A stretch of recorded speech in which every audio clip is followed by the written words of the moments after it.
नमस्कार दर्शक बंधु रिनी कुकिंग किचन को आपण समस्त को स्वागत। आज आमे मटर आउ पनीर रे गोटे ग्रेवी रेसिपी बनैबा जोटा कि आमे बिना काजू आ मगज रे बनैबा। याकू पूरा सहज उपाय रे आउ टिके अलगा करी बनैबा। आपण तरकारी रो लुक देखंतु केते बढ़िया देखा जाउची आउ टेस्टी मध्य बनिथिला। काजू आउ मगज ठारू गोटे नुआ टेस्ट पाइबे आउ भलो लागिबो खाइबा पई। तो वीडियो को फुल देखंतु। रेसिपी भल लागिले वीडियो को लाइक करंतु, शेयर करंतु आ चैनल रे जदि आपण माने नुआ ताहले प्लीज चैनल को सब्सक्राइब करंतु। चलंतु रेसिपी स्टार्ट करिबा। एठी गोटे पेन किंबा तावा रे गोटे चामच तेल दबा। आपण तेल बदल रे बटर भी नहीं पारिबे। तेल को चारिपटे लगेई दबा। एठी अल्प हळदी देबा, तापरे अल्प काश्मीरी रेड चिली गुंड देबा। एई सब को मिक्स करी नबा। एठी 300 ग्राम पनीर नीची ताको मीडियम साइज रे काटी नीची ताको देई देबा। याको हाई फ्लेम रे 2 रु 3 मिनिट भाजीबा। मझिरे मझिरे ताको भाजुथबा जेमिति सबु आडे भलो भाबरे भाजी हेबो। तो एठी देखंतु 3 मिनिट हेलानी आउ पनीर पूरा भलो भाबरे भाजी हेलानी। पनीर को याठू बेसी भाजीबानी नहले हार्ड होई जिवो। एबे गोटे जगह रे नॉर्मल पानी नीची अल्प लुण देबा आउ ताकू गळेई देबा। एबे एथिरे पनीर को देई देबा। एमिति कले हमर पनीर खाइला बेले नरम रहिबो आउ भाजिला बेले पनीर रे जहाँ भी एक्स्ट्रा तेल अछि सबु बाहरी जिवो। याकू गोटे साइड रे रखिबा। एबे सेई तावा रे आउ गोटे चामच तेल देउची। तापरे 3टी मीडियम साइज रो टमाटो को मझिरु काटी नीची ताकू देई देउची। गोटे सुखिला लंका देउची। एठी राग आपण जेतिकी पसंद करंती सेही अनुसारे देबे। गोटे इंच रो अदा को काटी नीची ताकू देउची। 8 रु 9टी रसुण को देउची। मीडियम फ्लेम रे कवर करी देबा आउ सिझिबा पई छाड़ी देबा। जेतेबेले टमाटो गोटे साइड रु हेई जिवो ताकू ओल्टेई देबा आउ कवर करिकी आउ गोटे मिनिट सिझिबा पई छाड़ी देबा। एठी आपण माने टमाटो को कंचा भी देई परिबे, किंतु एमिति भाजी की देबा तो तरकारी रे बहुत बढ़िया बासना आसी थाए आउ यार टेस्ट भी बढ़ी जाए। एई सब भलो भाबरे भाजी हेलानी। एबे याकू ठंडा हवा पई छाड़ी देबा। एठी गोटे कड़ाई रे 3 बड़ चामच तेल देइची। आपण तेल बदल रे बटर भी नहीं पारिबे। तेल हल्का गरम ହେଲା ପରେ गोटे तेजपत्र देउची आउ गोटे चामच शाही जीरा देउची। आपण शाही जीरा बदल रे नॉर्मल जीरा नहीं पारिबे। 3टी बड़ साइज रो पियाज को छोट छोट करी काटी नीची ताकू देउची। एबे हमें पियाज को पूरा ब्राउन कलर आसीबा पर्यंत भाजीबा। गैस रो फ्लेम को मीडियम करी की भाजीबा। एपटे हमर टमाटो अदा रसुण ठंडा हलानी। एबे एथिरे किछि गोटा गरम मसला देबा, खंडे जावित्री देबा, 2टी छोट अलैच, गोटे बड़ अलैच, 8 रु 9टी गोलमरीच।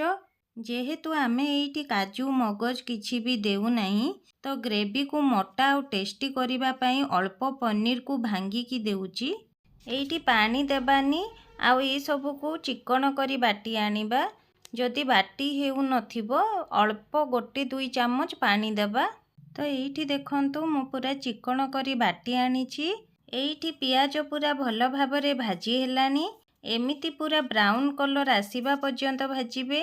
जदि एमिति पियाज को भलो भाबरे न भाजिले पछरे ग्रेवी रे भलो की मेल्ट हेबनी आउ खाइला बेले मुहरे आसीबो जोटा की खाइबा पई भल लागिबनी।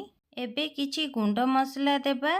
एबे एथिरे हाफ चामच हळदी देउची, गोटे चामच लंका गुंड देउची। एई लंका गुंड राग न थाए कलर पई देउची। गोटे छोट चामच जीरा गुंड देउची, गोटे चामच धनिया गुंड देउची। एई सब को मिक्स करी देबा। एबे हमें जो मसला बाटी की रखिथिले ताकू देई देबा।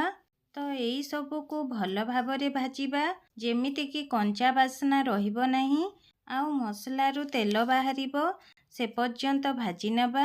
एइठी देखंतु मसला भलो भाबरे भाजी हेलानी आउ तेल मध्य बाहरिलानी।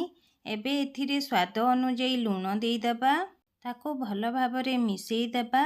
तापरे कसूरी मेथी को हाथ रे क्रश करिकी बा घसिकी देई देबा। सब को भलो भाबरे गळेई देबा। ଯେତେବେଳେ ଆପଣମାନେ ଦେଖିବେ ମସଲାରୁ ତେଲ ଅଲଗା ହେଉଥିବ ତ ଜାଣିବେ ଆମର ମସଲା ଭଲ କି କଷି ହେଲାଣି। ଏବେ ଗୋଟେ ଗିନା କଞ୍ଚା ମଟର ଦେବା। ଆପଣମାନେ ଏଥିରେ ଫ୍ରୋଜେନ୍ ମଟର ବି ନେଇପାରିବେ। ମଟରକୁ ମସଲା ସହିତ ଭଲ କି ଗୋଳେଇ ଦେବା। ଆମେ ଯେଉଁ ପନିର ରଖିଥିଲେ ତାକୁ ପାଣିରୁ ଛାଣିକି ଦେଇଦେବା।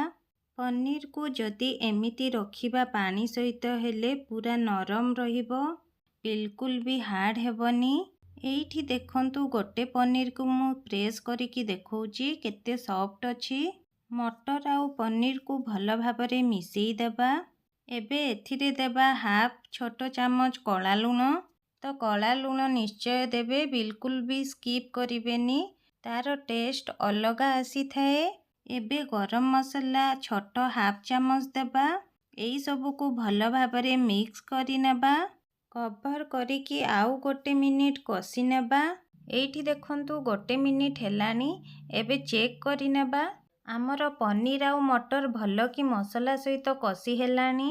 ଏବେ ଏଥିରେ ଦେଇଦେବା ହାଲକା ଗରମ ପାଣି।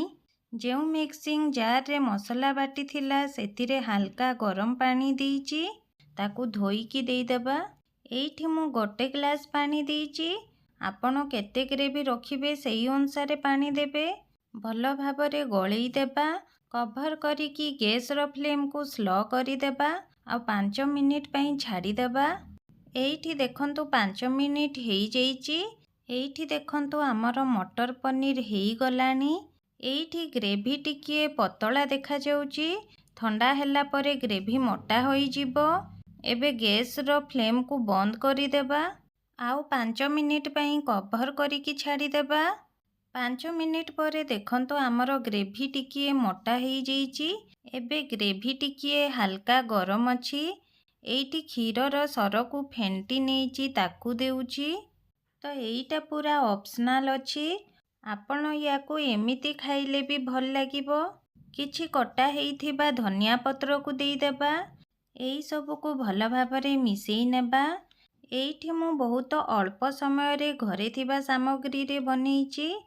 ଆଉ ବିଶ୍ୱାସ କରନ୍ତୁ ବହୁତ ଟେଷ୍ଟି ମଧ୍ୟ ବନିଥିଲା। ଏବେ ଆଉ 5 ମିନିଟ୍ କଭର କରିକି ଛାଡ଼ିଦେବା। 5 ମିନିଟ୍ ପରେ ୟାର ଫାଇନାଲ ଲୁକ୍ ଆଉ ଟେକ୍ସଚର ଦେଖନ୍ତୁ କେତେ ବଢ଼ିଆ ଦେଖାଯାଉଛି। ଏଇଠି ଆମର ସିମ୍ପଲ ଆଉ ପ୍ଲେନ୍ ମଟର ପନିର ଗ୍ରେଭି ରେଡ଼ି ହେଇଯାଇଛି। ଆପଣମାନେ ଏଇ ପ୍ରୋସେସରେ ଥରେ ଘରେ ବନାନ୍ତୁ। କେମିତି ଲାଗିଲା ନିଶ୍ଚୟ କମେଣ୍ଟ କରି ଜଣାନ୍ତୁ। ନମସ୍କାର।